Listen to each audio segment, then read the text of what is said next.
ಸ್ನೇಹಿತರೆ, welcome back. ನಾವಿವತ್ತು ಟಿಇಟಿಗೆ ಸಂಬಂಧಪಟ್ಟಂತಹ, ಅದರಲ್ಲಿಯೂ ಕನ್ನಡಕ್ಕೆ ಸಂಬಂಧಪಟ್ಟಂತಹ ಬೋಧನಾ ವಿಷಯಕ್ಕೆ ಸಂಬಂಧಪಟ್ಟಂತಹ ಪ್ರಶ್ನೋತ್ತರವನ್ನ ನೋಡೋಣ. ಸ್ನೇಹಿತರೆ, ನಾನು ಈ ಭಾಗದಲ್ಲಿ ಈ ಏನು ಪ್ಯಾಸೇಜ್ ಇರುತ್ತೆ ಅದು ಮತ್ತೆ ಪದ್ಯವನ್ನ ನಾನು ಟಚ್ ಮಾಡೋದಿಲ್ಲ.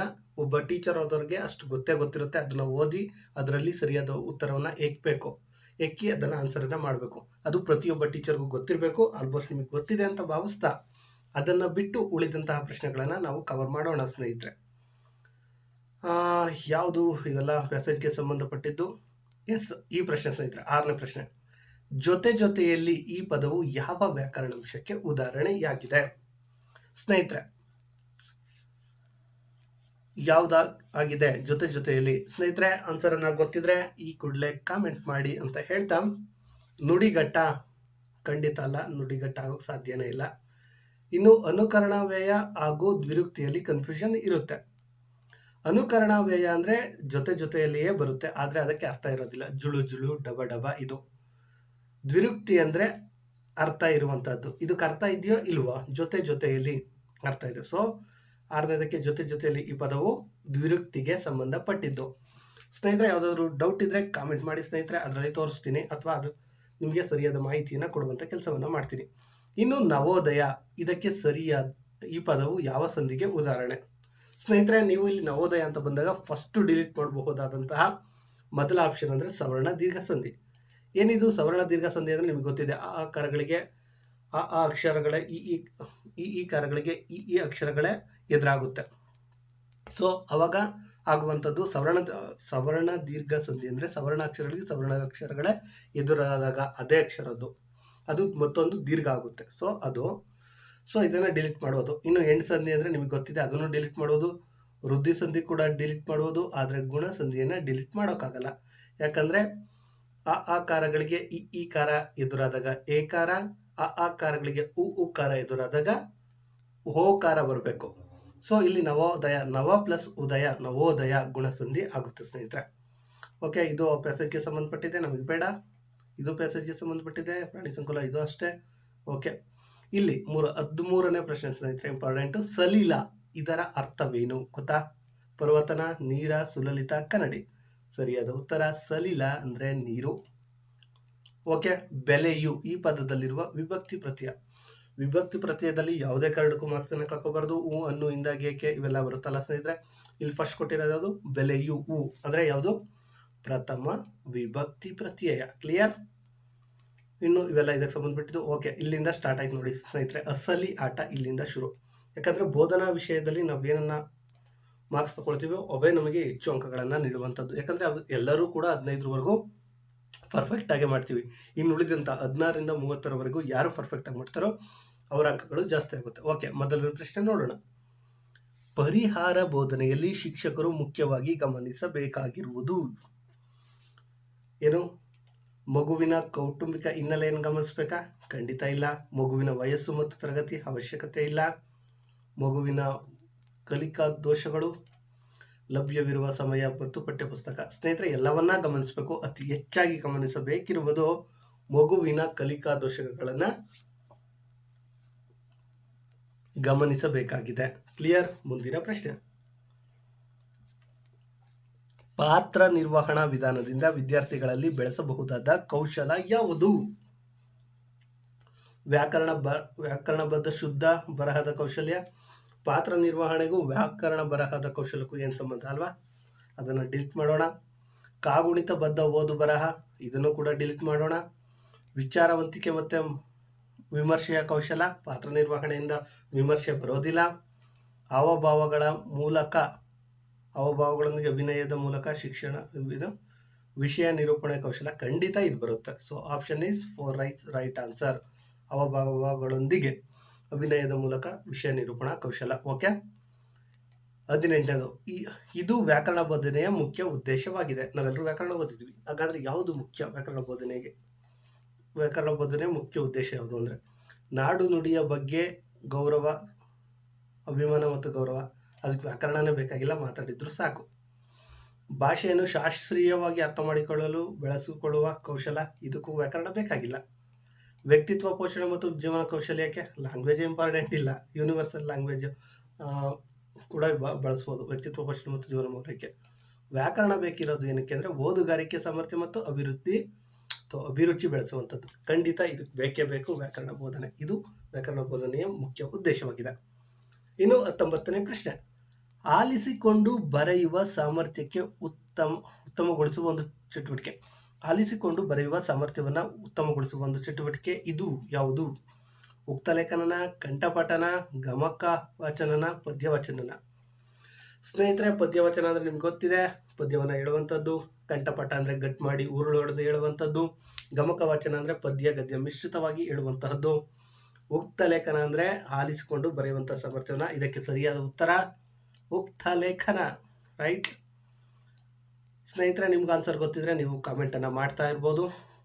ಇನ್ನು 20ನೇ ಪ್ರಶ್ನೆ, ಪತ್ರ ಲೇಖನ ಅಭ್ಯಾಸದಿಂದ ವಿದ್ಯಾರ್ಥಿಗಳಲ್ಲಿ ಈ ಸಾಮರ್ಥ್ಯ ಬೆಳೆಸಲು ಸಾಧ್ಯವಿದೆ. ಪತ್ರ ಲೇಖನದಿಂದ ಏನ್ ಬೆಳೆಸಬಹುದು? ರೇಖಾ ವಿನ್ಯಾಸಗಳನ್ನ ಬರೆಯಬಹುದಾ? ವಾಕ್ಯ ರಚನೆ, ವಿಷಯ ನಿರೂಪಣೆ ಹಾಗೂ ಸ್ವಯಂ ಅಭಿವ್ಯಕ್ತಿ ಸಾಮರ್ಥ್ಯ, ಸರಿಯಾದ ಭಂಗಿಯಲ್ಲಿ ಕುಳಿತು ಬರೆಯುವುದು, ಕತೆ ಕವನಗಳನ್ನು ಬರೆಯುವ ಸಾಮರ್ಥ್ಯ. ಕತೆ ಕವನ ಬರೆಯಕ್ಕೆ ಪತ್ರಲೇಖನ ಬರೆಯುವ ಅವಶ್ಯಕತೆ ಇದೆಯಾ? ಖಂಡಿತ ಇಲ್ಲ. ಸರಿಯಾದ ಭಂಗಿಯಲ್ಲಿ ಕುಳಿತುಕೊಂಡು ಬರೆಯುವುದು, ಅದಕ್ಕೂ ಪತ್ರಲೇಖನಕ್ಕೂ ಏನ್ ಸಂಬಂಧ? ರೇಖಾ ವಿನ್ಯಾಸ, ಪತ್ರಲೇಖನ ಬರೆದ್ರೆ ಮಾತ್ರ ಲೇಖ ವಿನ್ಯಾಸ, ಇದನ್ನು ರೇಖಾ ವಿನ್ಯಾಸ ಬರೋದು ಇವ್ಯಾವಲ್ಲ ಸ್ನೇಹಿತರೆ. ಪತ್ರಲೇಖನ ಬರೆಯೋದ್ರಿಂದ ವಾಕ್ಯ ರಚನೆ, ವಿಷಯ ನಿರೂಪಣೆ ಹಾಗೂ ಸ್ವಯಂ ಅಭಿವ್ಯಕ್ತಿ ಸ್ವಾತಂತ್ರ್ಯ ಸಾಮರ್ಥ್ಯ ಬೆಳೆಯುತ್ತೆ ಸ್ನೇಹಿತರೆ. ಓಕೆ. 21, ಪಠ್ಯ ವಾಚನ ಕೇಳುತ್ತಾ ಉಪನ್ಯಾಸ ಭಾಷಣಗಳನ್ನ ಗ್ರಹಿಸುತ್ತಾ ಮುಖ್ಯಾಂಶಗಳನ್ನ ಅನುಕ್ರಮವಾಗಿ ಬರೆಯುವುದನ್ನ ಏನಂತಾರೆ? ಪತ್ರಲೇಖನದಲ್ಲಿ ಮುಖ್ಯಾಂಶ ಬರ್ಕೊಳ್ಳೋದಿಲ್ಲ. ಪ್ರಬಂಧ ಲೇಖನ ಸಿಕ್ಕಾಪಟ್ಟೆ ಇರೋದೆಲ್ಲ ಬರಿಬೇಕು.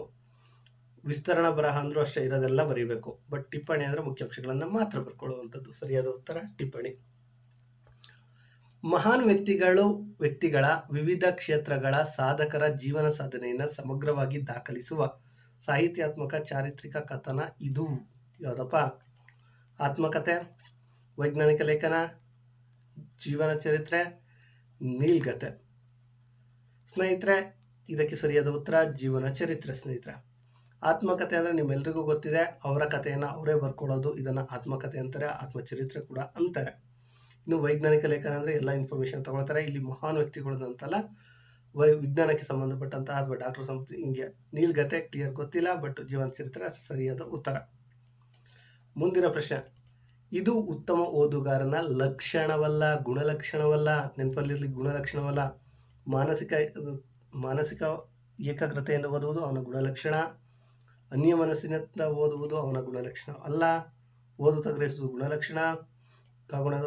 ಸರಿ ಅನುಸರಿಸಿ ಬರೆಯುವುದು. ಓಕೆ, ಇಲ್ಲಿ ಸರಿಯಾದ ಉತ್ತರ ಅನ್ಯ ಮನಸ್ಕತೆಯಿಂದ ಓದುವುದು ಓದುಗನ ಗುಣಲಕ್ಷಣವಲ್ಲ. 24, ಕ್ರಮಬದ್ಧ ಮೌಖಿಕ ಅಭಿವ್ಯಕ್ತಿ ಸಾಮರ್ಥ್ಯ ಬೆಳೆಸಲು ಸೂಕ್ತ ವೇದಿಕೆ ಯಾವುದು? ಕ್ರಮಬದ್ಧ ಮೌಖಿಕ ಅಭಿವ್ಯಕ್ತಿ ಸಾಮರ್ಥ್ಯವನ್ನು ಬೆಳೆಸುವ ಸೂಕ್ತ ಚಟುವಟಿಕೆ ಯಾವುದು? ಗೆಳೆಯರ ನಡುವೆ ಸಹಜ ಮಾತುಕತೆಗೆ ಉತ್ತೇಜಿಸುವುದು. ಇಲ್ಲಿ ಕ್ರಮಬದ್ಧ ಮೌಖಿಕ ಅಭಿವ್ಯಕ್ತಿ ಬರಲ್ಲ, ಸುಮ್ಮನೆ ಹೇಗ್ ಬೇಕು ಹಂಗೆ ಮಾತಾಡ್ತಾರೆ. ಪತ್ರ ಲೇಖನ ಅಭ್ಯಾಸ ಬರೆಯೋದ್ರೆ ಜಸ್ಟ್ ಬರೆಯೋದು ಮಾತ್ರ ಬರುತ್ತೆ, ಇಲ್ಲಿ ಮೌಖಿಕತೆ ಬರಲ್ಲ. ಪ್ರಬಂಧ ವಾಚನ ಜಸ್ಟ್ ಓದ್ಕೊಂಡು ಹೋಗ್ತಾನೆ ಅಷ್ಟೇ, ಅವನಿಗೆ ಕ್ರಮಬದ್ಧವಾಗಿ ಮೌಖಿಕವಾಗಿ ಸಾಮರ್ಥ್ಯ ಬೆಳೆಯಲ್ಲ.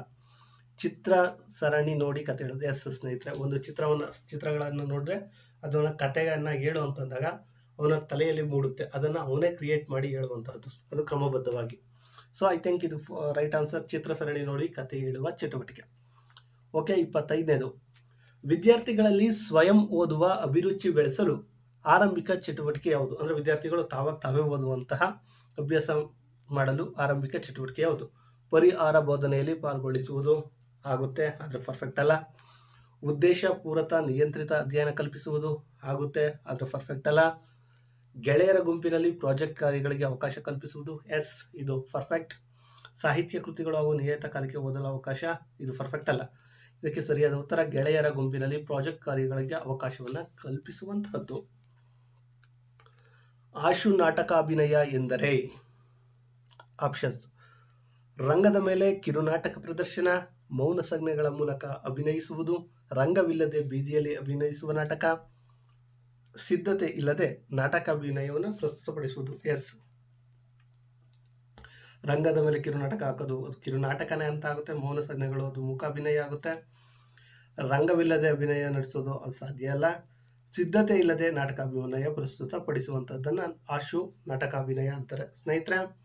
ಆಶು ಭಾಷಣ ಅಂದ್ರೆ ಒಂದು ಟಾಪಿಕ್ ಅನ್ನ ಕೊಡೋದು ಆ ತಕ್ಷಣದಲ್ಲಿ ಹೇಳುವಂಥದ್ದು. ಅದೇ ರೀತಿ ಆಶು ನಾಟಕಾಭಿನಯ ಅಂದ್ರೆ ಸಿದ್ಧತೆ ಇರೋದಿಲ್ಲ, ಇಮಿಡಿಯೇಟ್ ಆಗಿ ನಾಟಕಾಭಿನಯವನ್ನು ಪ್ರಸ್ತುತ ಪಡಿಸುವುದಾಗಿರುತ್ತದೆ.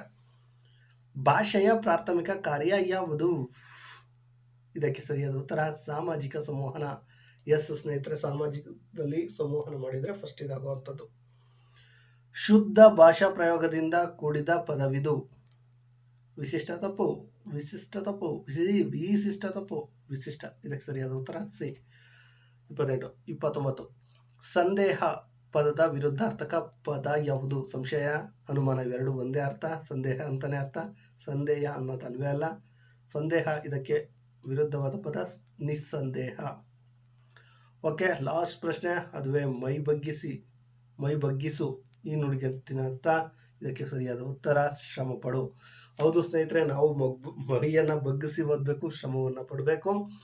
ಕೆಲವೊಂದು ಟೈಮಲ್ಲಿ ನಿಮ್ಮ ಶ್ರಮ ಇದ್ರೂ ಕೂಡ ಲಕ್ಕಿಲ್ಲ ಅಂದ್ರೂ ಕೂಡ ಕೆಲವೊಂದಾಗುತ್ತೆ. ಈಗ GPSC ಅಲ್ಲಿ ತುಂಬಾ ಜನಕ್ಕೆ ಆಗಿದೆ ಕೂಡ, ತುಂಬಾ ಪರ್ಸೆಂಟೇಜ್ ನಿಂತಿದ್ರು ಕೂಡ ಅವರ ಹಾಕಿರುವಂತಹ ಡಿಸ್ಟಿಕ್ ಅಲ್ಲಿ ಹೆಚ್ಚಿಗೆ ನಿಂತು ಕೆಲವರು ಕಳ್ಕೊಳ್ಳೋ ಚಾನ್ಸಸ್ ಇದೆ.